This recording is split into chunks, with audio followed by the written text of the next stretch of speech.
Good morning. I'm here with Dr. Nick Vyas, Executive Director of the USC Marshall Randall R. Kendrick Global Supply Chain Institute. We're here celebrating or memorializing your 10-year anniversary of the USC Global Supply Chain Summit. Congratulations, Nick. It's Thank you, an Joaquin. awesome milestone for you guys. Thank you, Joaquin. Appreciate it. We started, before we kicked off the summit, with a reception in the port of Long Beach. And we got to see the port of Long Beach from the boat.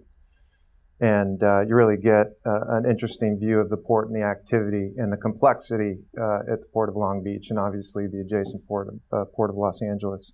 And you mentioned the tie-in, how USC is uniquely positioned given the proximity in downtown Los Angeles. It's in our backyard, right? The ports of Los Angeles. But there's also a lot of folks who saw cargo ships, container ships backed up in both ports during COVID.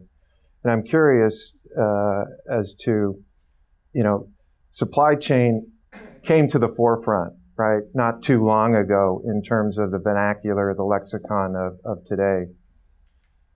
Talk to me a little bit about your perception of kind of what happened and how we improve and how you and your students can help improve the future of supply chain logistics, in particular as it relates to the ports and then the intermodal facilities and infrastructure. In my view, our country's most critical assets, if we were to list top 10, top 2 would be Port of LA and Long Beach.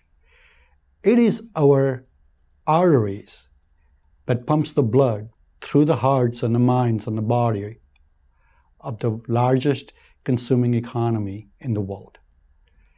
So if you imagine LA and Long Beach, and you see the complexity associated with it, moving cargoes in and out, day in and day out, it is a huge undertaking. And we are less than 40 minutes away from those amazing assets. Mm-hmm. So it was great to see that.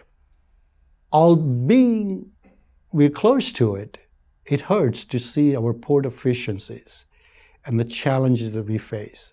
Not today, but I worry next decades or two.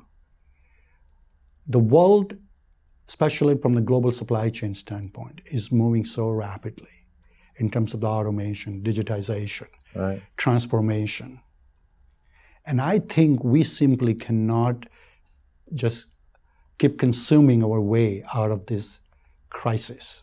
We're going to have to really figure out that the last 40 years of consumption mindset in which we just focus on cost and speed, use and throw, that mindset will not allow us to last for another 40 years. Simply, A, we don't have enough resources, and B, unless we bring back and think about the diversity of supply chain, what I call the decouplings of supply chain. Right.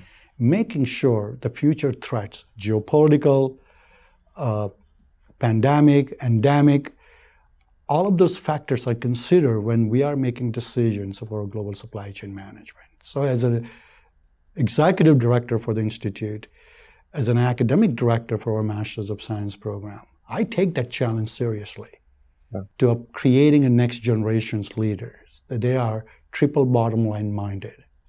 Right? Agility, resiliency, and sustainability are going to have to be factored in. We're going to teach those. We're going to create a class that's going to focus on how to balance those things. So basically, the leaderships of the future is going to have to learn how to chew gum and walk at the same time. That's for sure. Thank you again. You've been gracious with your time during this milestone, 10-year anniversary. And thank you for your thought leadership and your teaching of the next generation of folks that are going to help us continue to stay on top of and solve the global supply chain. Well, thank you, Joaquin, and you guys play a critical role, so keep doing a great job. Thank you. Thank you.